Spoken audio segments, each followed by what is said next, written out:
ایک لفظ بولا جاتا ہے اذیت، یہ بڑا تکلیف دہ لفظ ہے۔ کسی شخص کو ایذا پہنچانا، اذیت دینا سہانے روح بن جاتا ہے انسان کے لیے یہ جملہ۔ کچھ لوگ ایسے ہوتے ہیں جو بعض معاملات کی وجہ سے اذیت کا شکار ہوتے ہیں، انہیں کوفت ہونے لگ جاتی ہے۔ اس کا نتیجہ یہ نکلتا ہے کہ اعصابی اور ذہنی تھکاوٹ کا لوگ شکار ہونے لگتے ہیں۔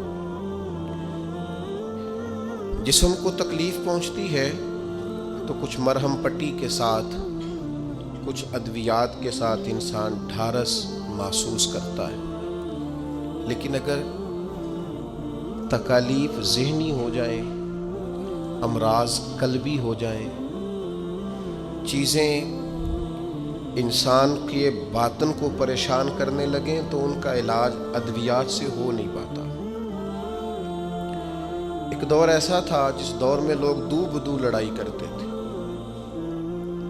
لیکن اس کے بعد جو صلح کرتے تھے وہ بھی دل اور روح کے ساتھ کرتے تھے۔ اب یہ زمانہ آیا ہے کہ لڑائی دو بدو نہیں رہی، بلکہ سازش ہوتی ہے، غیبت ہوتی ہے، بہتان لگائے جاتے ہیں، شخصیات کو ڈیمیج کرنے کے لیے جھوٹ گھڑے جاتے ہیں، سوسائٹی کے اندر لوگوں کو بدنام کرنے کے لیے غلط باتوں کو پروموٹ کیا جاتا ہے، ذہنی اذیت دینے کی کوشش کی جاتی ہے۔ یہ بڑا تکلیف دہ مرحلہ ہے۔ اس سے ڈھیر سارے نرم و نازک دل پریشان رہتے ہیں، بے سکونی آتی ہے، اور ذہنی، قلبی اور روحانی تناؤ میں دن بدن اضافہ ہوتا چلا جا رہا ہے۔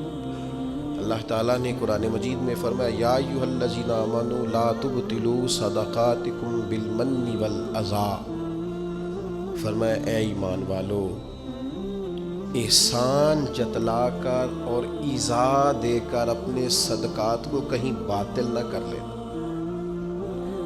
اپنے صدقات باطل نہ کرو، احسان جتا کر، ایذا دے کر، تکلیف دے کر۔ لوگ جب کسی غریب آدمی کو کچھ دینے کے بعد احسان جتلا رہے ہوتے ہیں اور اس پر اپنی نیکیاں گنوا رہے ہوتے ہیں، اور وہ بغیر کسی ٹھہراؤ کے بولتے چلے جاتے ہیں، تو آپ اندازہ کر سکتے ہیں کہ اس مجبور، تنگ دست اور غریب آدمی پر کیا گزرتی ہے۔ اس کا دل کن بے چینیوں، بے قراریوں اور پریشانیوں کا شکار ہوتا ہے۔ لیکن ہمارے ہاں تکلیف دینے والے ایک منٹ کا بھی وقفہ کرنے کو تیار نہیں ہوتے۔ اللہ کے پیارے رسول صلی اللہ تعالیٰ علیہ وسلم نے 3 لوگوں کے بارے میں ارشاد فرمایا، یہ جنت میں نہیں جائیں گے۔ نسائی شریف میں یہ حدیث موجود ہے۔ یا رسول اللہ صلی اللہ تعالیٰ علیہ وسلم کون کون لوگ؟ ایک فرمایا جو شراب کا عادی ہو، دوسرا فرمایا جو والدین کا نافرمان ہو، اور تیسرا حضور فرماتے ہیں جو احسان جتلانے والا ہو۔ جنت میں نہیں جائیں گے۔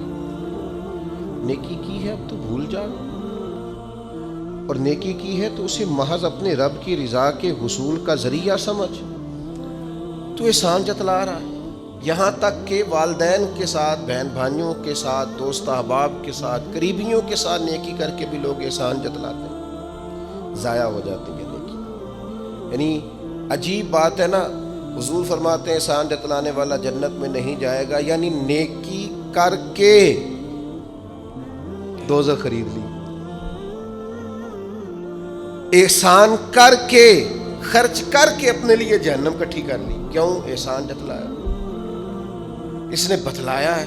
یوں تو ہر ایک کو شیطان سے ڈر لگتا ہے، اور مجھ کو اس دور کے انسان سے ڈر لگتا ہے، اور جس کی ہر بات میں پوشیدہ ہو نشتر کی چبھن۔ شاعر کا تخیل دیکھیے، نشتر کی چبھن، جس کی ہر بات میں پوشیدہ ہو نشتر کی چبھن، ایسے ہر صاحب احسان سے ڈر لگتا ہے۔ اس طرح کے احسان کرنے والوں سے خوف آتا ہے کہ اللہ بچا ان سے۔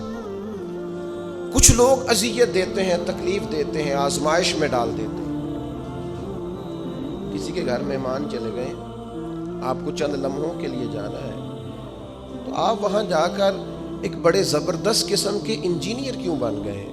یہ دیوار پہ کیا کام کرایا ہے، یہ کس سے کرایا ہے، یہ اگر آپ کو میں ایک بندہ بتاؤں، اگر فلاں سے آپ کام، بھائی آپ کو تو بطور مہمان بلایا گیا ہے، آپ کو کس نے کہا ہے کہ آپ کو انجینئر کے طور پہ دعوت دی ہے؟ آپ آئے ہیں، تشریف رکھیے، اور جتنی دیر آپ کو کہا جاتا ہے آپ بیٹھیے، اور پھر اس پر تبصرہ ہے، یہ فرنیچر کہاں سے لیا ہے، یہ قالین کہاں سے آیا ہے، اتنے سوال جواب۔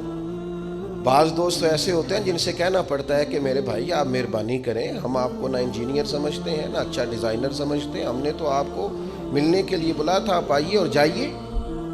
اور اتنے زیادہ تو مطلب وقت ہی نہیں ہے انسان کے پاس کہ وہ جائے اور اتنے زیادہ تبصرے کرے اور جا کے کسی کو تکلیف دے۔ پھر تفتیش کرنا، پوچھنا، اعلیٰ حضرت بریلوی رحمۃ اللہ علیہ کا حرام ہے یہ تفتیش کرنا کہ کسی کی کمائی حلال ہے کہ حرام ہے۔ آپ کیوں تفتیش کرتے ہیں؟ کس نے اجازت دی آپ کو جاسوسی کریں؟ آپ تکلیف دے رہے ہیں سامنے والے کو۔ کیا کرتے ہیں، کیا کماتے ہیں، کہاں سے؟ میرا رب ہے جس نے سب کے پردے رکھے ہوئے۔ اب کیوں ایسی حرکات کرتے ہیں جس کی بنیاد پر جناب کا ذریعہ آمدن کیا ہے؟ میرا ذریعہ آمدن یہ ہے کہ آپ دے جاتے ہیں تو میں کھا لیتا ہوں۔ آپ اپنا ذریعہ آمدن کی فکر کریں، آپ دوسروں پر کیوں اس قدر زیادہ بوجھ ڈالتے ہیں؟ اور پھر کھانا سامنے رکھا جاتا ہے، یہ میں نہیں کھاتا، تو آپ کو جو کھانا تھا گھر سے لے آتے، کیا یہ اچھا ہوتا؟ یہ میں ایک زمانہ ہو گیا جی میں نے یہ نہیں کبھی کھایا، تو کیا کھاتے ہیں آپ؟ مجھے سالوں بیت گئے ہیں سفر کرتے ہوئے، اور میرے ساتھ پوری جماعت نے سفر کیا، ہفتوں میں گھر سے باہر رہا ہوں، کوئی ایک شخص نہیں، ایسا تو نہیں کہ ساری چیزیں طبیعت کو پسند ہوتی ہیں، لیکن کوئی ایک شخص نہیں بتا سکتا کہ کبھی میں نے کہا ہو یہ مجھے پسند نہیں، میں نے نہیں کھانا، لے جایا، یہ میری طبیعت نہیں۔ کیوں؟ میں ایک دفعہ اپنے حضرت صاحب کے ساتھ تھا، ایک جگہ پہ کھانا آیا تو میں نے گھر والوں سے کہا نمک دیجئے گا ذرا، تو سب فرمانے لگے بیٹا آپ نے وہ حدیث نہیں پڑھی کہ حضور نے فرمایا کھانا پسند نہ ہو تو چھوڑ دو لیکن عیب نہ نکالو؟ فرمایا کس موسم کے اندر انہوں نے کھانا پکایا ہے اور تم نے انہیں یہ کہہ دیا تمہیں نمک ہی نہیں ڈالنا آتا؟ فرمایا ان کے گھر کا ذائقہ ہے، وہ کم کھاتے ہو، تم تھوڑا زیادہ کھاتے ہوگے نمک، بعض لوگ ذرا کم کھاتے ہیں، تم نے یہ کس طرح کی حرکت کی ہے؟ وہ بیچارے جا کے پہلے وہ ڈانٹے گا کہ تم نے نمک ہی نہیں صحیح ڈالا، وہ نمک مانگ رہے ہیں، کیا ضرورت تھی؟ تھوڑا سا وہ حضرت سلمان فارسی رضی اللہ تعالیٰ عنہ کے گھر میں مہمان آ گئے، آپ نے کھانا رکھا تو وہ صاحب کہنے لگے کبھی پودینے کی چٹنی ہو جاتی نا، تو اب ان کے پاس پیسے نہیں تھے، ان کا لوٹا تھا ان کے پاس پیتل کا یا لوہے کا، لے جا کے گروی رکھا کسی کے ہاں جو وضو کے لیے رکھا ہوا تھا جناب سلمان فارسی، پھر وہ لوٹا گروی رکھ کے پیسے لائے، اس کا پودینہ خریدا اور لا کے مہمان کو دیا، تو مہمان کہنے لگا جی اللہ کا شکر ہے ہم قناعت پسند ہیں، جو مل جائے کھا لیتے ہیں۔ یعنی ایک تو یہ کہ پہلے فرمائش کر دی، پھر اس کے بعد نیک بننے کا ڈھونگ بھی رچایا۔ بھی کچھ لوگوں کا طریقہ ہوتا ہے، وہ سارا کچھ کرنے کے بعد نا، یعنی 2.25 گھنٹے غیبتیں کرنے کے بعد کہتے چلو سانوں کی لگے، بھئی آپ 15 منٹ ہی رہ گئے تھے، 2 گھنٹے پورے ہونے لگے تھے، ساری تو کر لی آپ نے، اب پیچھے بچا کیا ہے؟ تو وہ کہنے لگے جی میں قناعت پسند ہوں، جو مل جائے کھا لیتا ہوں۔ تو حضرت سلمان فارسی ناراض ہوئے، جلال میں فرمانے لگے اگر تم قناعت پسند ہوتے تو میرا وضو کا لوٹا آج گروی نہ پڑا ہوتا، تم قناعت پسند ہو، اوپر سے جھوٹ بولتے ہو۔ لیکن تکلیف دینا، اذیت پہنچانا، ذہنی طور پر کسی کو ٹارچر کرنا، میری اب کبھی طبیعت خراب ہو جاتی ہے نا جی، تو چونکہ محبت کرنے والوں کی لسٹ لمبی ہے، طبیعت خراب ہو جاتی ہے تو میں بتاتا نہیں، کتنے دن خبر نہیں ہوتی، میری خواہش ہوتی ہے، پچھلے دنوں بھی ایک پورا دن ہاسپٹل میں گزارنا پڑا، میں نے بتایا نہیں، افواہ تھی کہ میری طبیعت خراب ہے، لوگوں نے پوچھ کر بیمار کر دیا، نئے سرے سے بتانا پڑتا ہے ہویا کی سی، اور پھر کچھ تو اتنے خاص محبت کرنے والے ہوتے ہیں کہ انہیں پوری ڈیٹیل چاہیے ہوتی ہے پس منظر سمیت۔ آپ حضور علیہ الصلوۃ والسلام نے فرمایا بہترین عیادت وہ ہے جو جلدی ہو، تھوڑی دیر کے لیے مریض کے پاس جائیں، یہ بہقی میں حدیث موجود ہے، بہترین عیادت، بہترین تیمارداری وہ ہے جو جلدی ہو، فٹافٹ آپ آئیں، تھوڑی دیر بیٹھیں اور چلے جائیں۔ اتنی تفصیلات، پھر 7 نسخہ جات، پھر یا کچھ لوگ تو ایسے ہوتے ہیں جو اتنا ڈرا جاتے ہیں بیمار آدمی کو کہ وہ جلدی فوت ہونے والا ہو جاتا ہے۔ اس کہتے ہیں فلانے کو بھی یہ مرض تھا بیچارہ، 4 بچے فوت ہو گیا۔ آپ کو تو کہا تھا تسلی دیتے، مریض سے دعا کراتے، پھر ضد کریں گے، اصرار کریں گے، یہ کھا لیں، کھائیں گے تو اٹھیں گے، تھوڑا سا تو لیں۔ اللہ کے بندے، نبی کریم علیہ السلام نے فرمایا بیمار سے ضد نہ کرو، اسے اللہ کھلا پلا دیا کرتا ہے۔ تم ضد کر رہے ہو، اصرار کر رہے ہو، تکلیف دے رہے ہو، اذیت پہنچائی جاتی ہے۔ بڑے درویش آدمی تھے حضرت سری سختی، کبھی کسی سے سخت جملہ نہیں کہا۔ آپ بیمار تھے، ایک صاحب تیمارداری کرنے آ گئے، آپ کا خیال تھا کہ وہ ہو گئی تیمارداری، وہ جائیں۔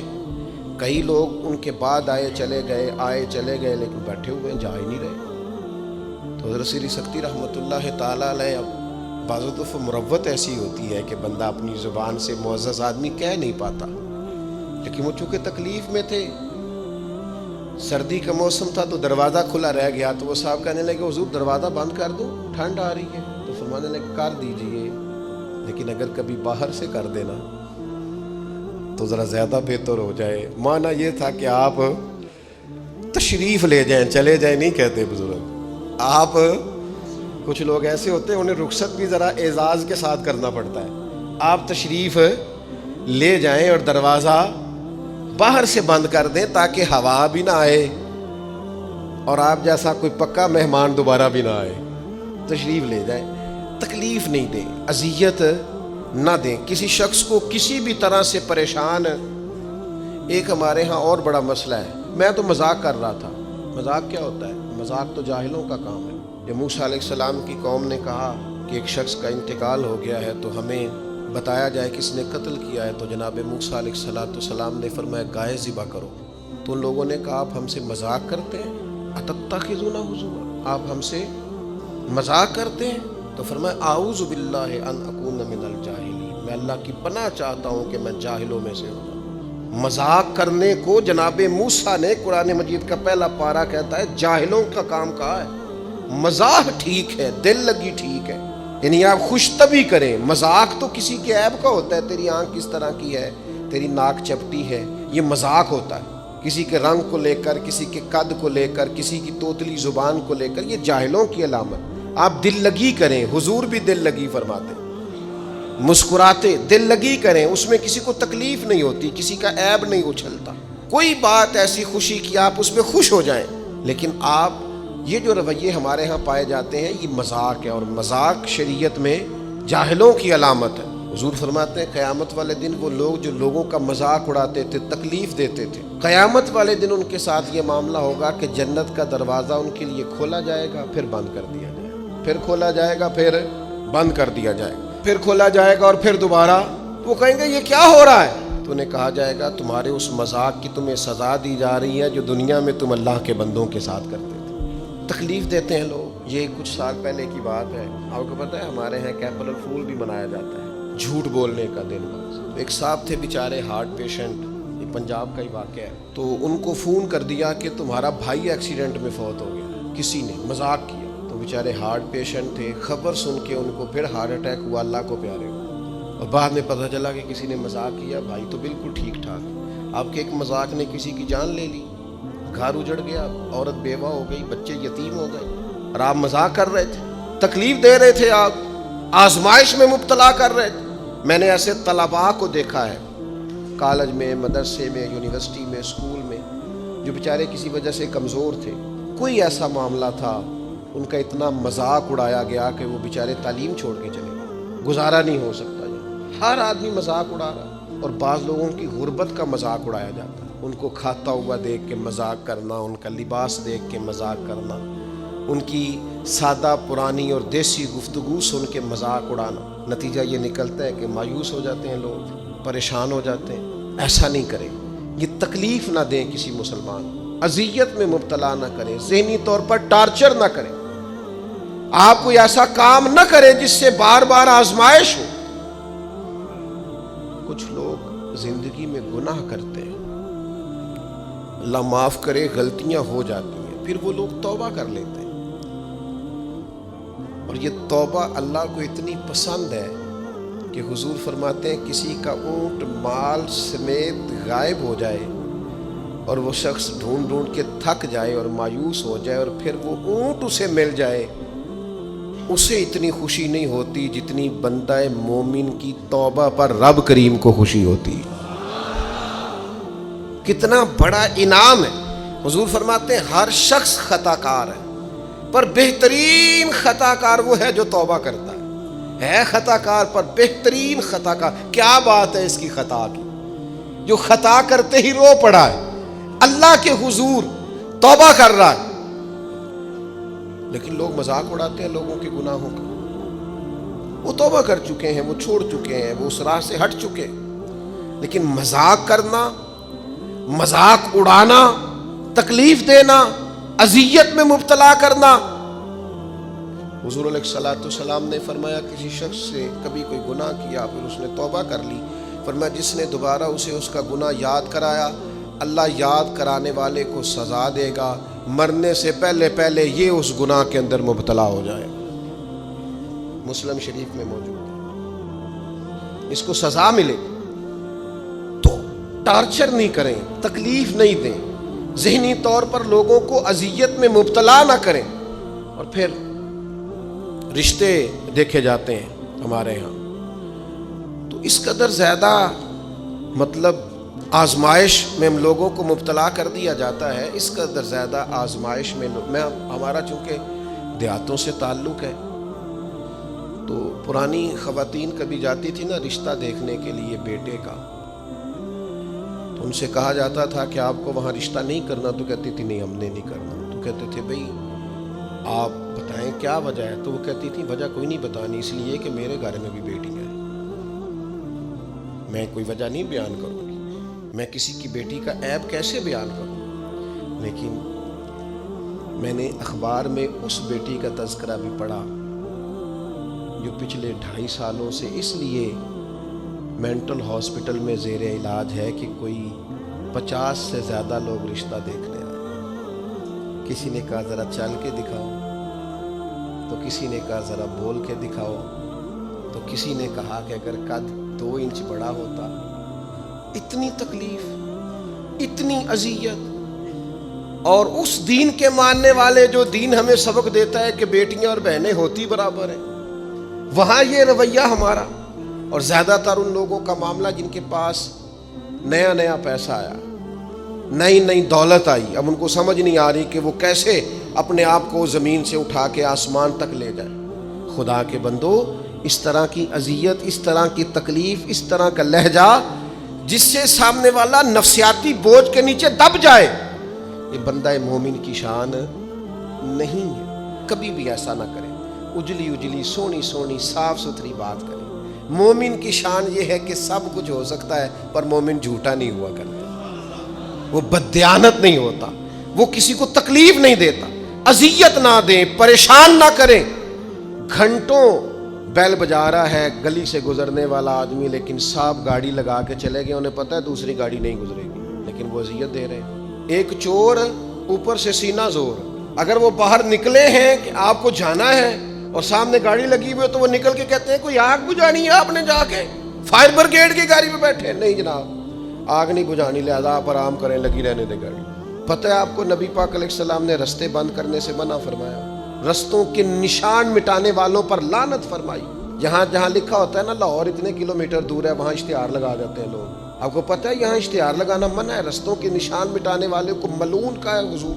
تکلیف دے رہے اللہ کے بندوں کو، آزمائش میں ڈال رکھا ہے۔ نبی کریم علیہ السلام کے پیارے غلام اور امت کے لیڈر سیدنا عمر فاروق رضی اللہ تعالیٰ مکہ مکرمہ تشریف لے گئے، تو پتہ چلا ایک سردار نے روڑے رکھ کے اپنی گلی میں کچھ جگہ اونچی کر لی ہے، لوگوں کو گزرنے میں تکلیف ہوتی ہے، یہ حضرت عمر ہیں۔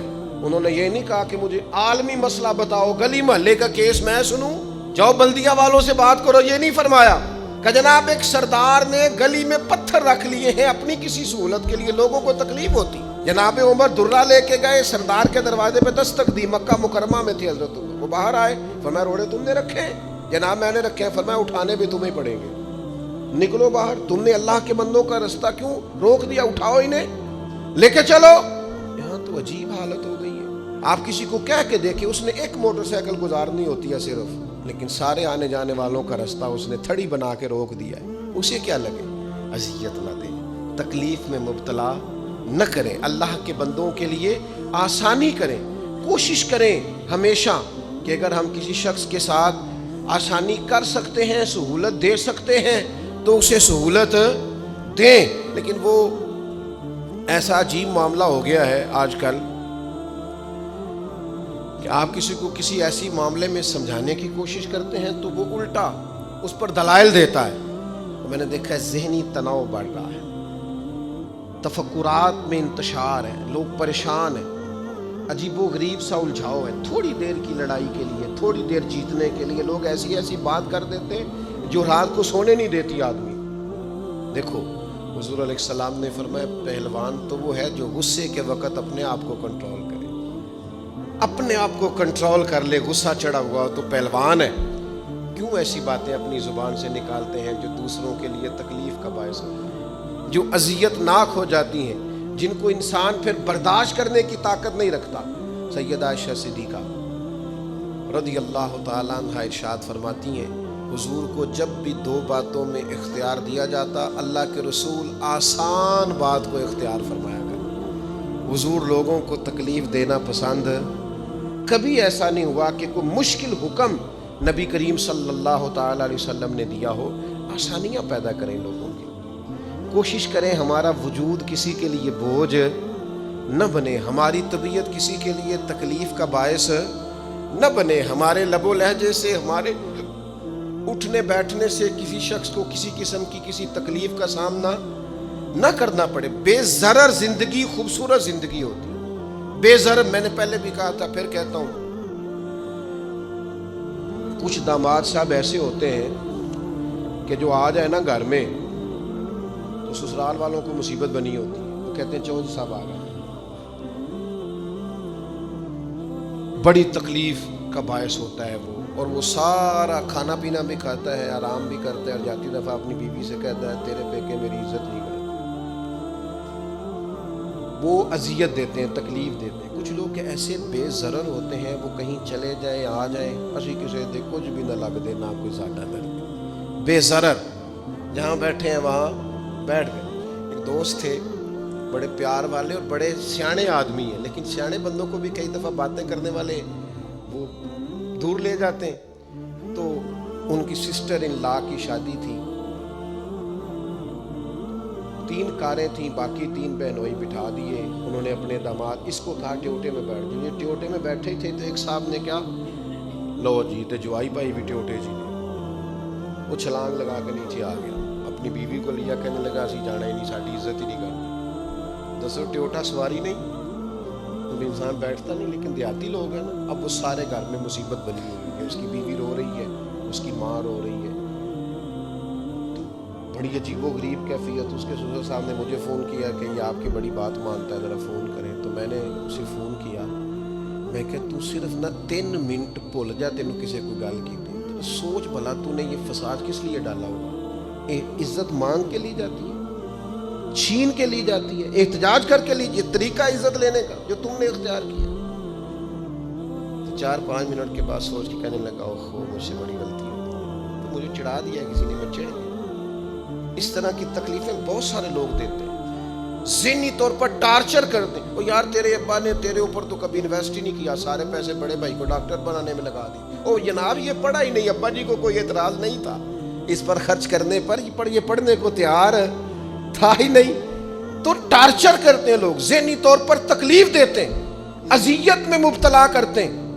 امیر لوگوں سے بات کرنی ہے تھوڑی سی, ناراض تو نہیں ہو جائیں گے امیر بندے. ہم پتہ کیا کرتے ہیں, غریبوں کو بڑی اذیت دیتے ہیں ذہنی طور پر. خرچے امیر زیادہ کرتے ہیں, مہنگی شادیاں امیر کرتے ہیں, غریبوں کے لیے حالات خراب ہو جاتے ہیں. نبی رحمت صلی اللہ تعالیٰ علیہ وآلہ وسلم نے نا ولیمے پر ضرور جانے کا کہا ہے, اور ولیمہ ضرور کرنے کا کہا ہے. اور حضور نے پتہ کیا فرمایا, فرمایا وہ بدترین ولیمہ ہے جس میں اسے بلایا جائے جو آنا نہیں چاہتا, اور اسے نہ بلایا جائے جو آنا چاہتا ہے. یعنی جو غریب آدمی سادہ آدمی دعوت قبول کرے گا اسے دعوت نہیں دی جاتی، لیکن کسی بڑے آدمی کے پاس وقت لے کے کارڈ لے کے پہنچے، جناب 10 منٹ کے لیے آ جائیں، یہ بدترین، اور ایک اور حدیث میں فرمایا حضور نے کہ وہ بدترین دعوت ہے، اس میں صرف امیروں کو بلایا جائے اور غریبوں کو۔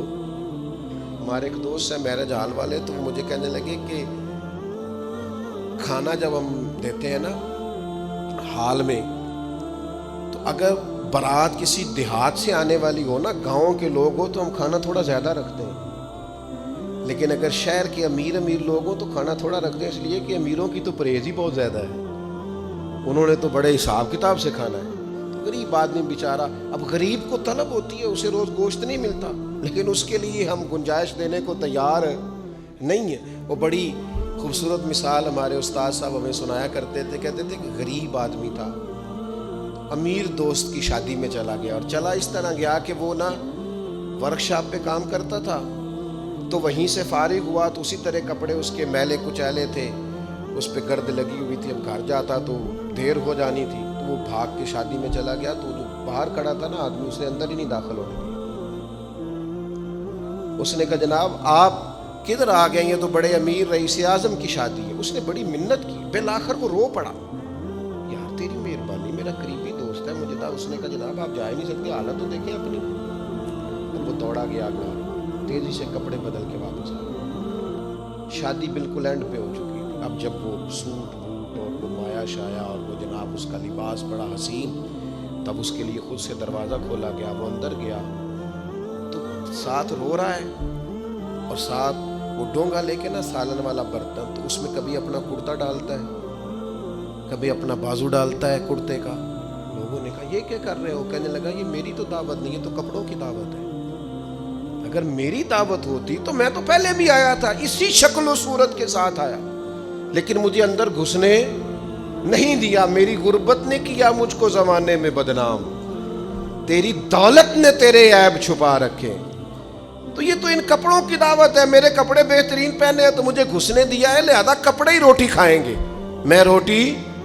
اذیت دی جاتی ہے، تکلیف دی جاتی ہے، آزمائش میں مبتلا کیا جاتا ہے، ایسے ایسے کھانوں کے نام لیے جاتے ہیں جو غریبوں کے ہاں پکتے نہیں، انہیں کہا جاتا ہے فلاں پکانا آتا ہے، تو میں کئی دفعہ کہہ چکا ہوں، پھر کہتا ہوں، جب پیسے آتے ہیں تو عقل بھی آ ہی جاتی ہے، جب انسان کے گھر گاڑیاں آ جائیں تو چلانے کا طریقہ بھی آ ہی جاتا ہے، جب اس کے پاس مہنگا موبائل آ جائے تو اسے چلانے کا سلیقہ بھی آ ہی جاتا ہے، جدے کار دانے ہو دے کملے بھی سیانے۔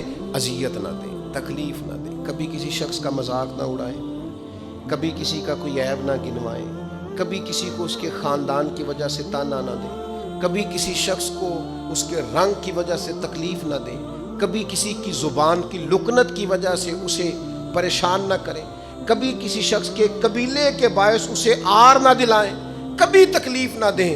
ایک صحابی نے جب حضرت بلال حبشی سے کہا تھا نا وہ حبشن کے بیٹے، تو نبی کریم نے فرمایا تمہارے اندر سے ابھی جاہلیت کی باتیں نہیں گئی، حبشن کا بیٹا کہتے ہو؟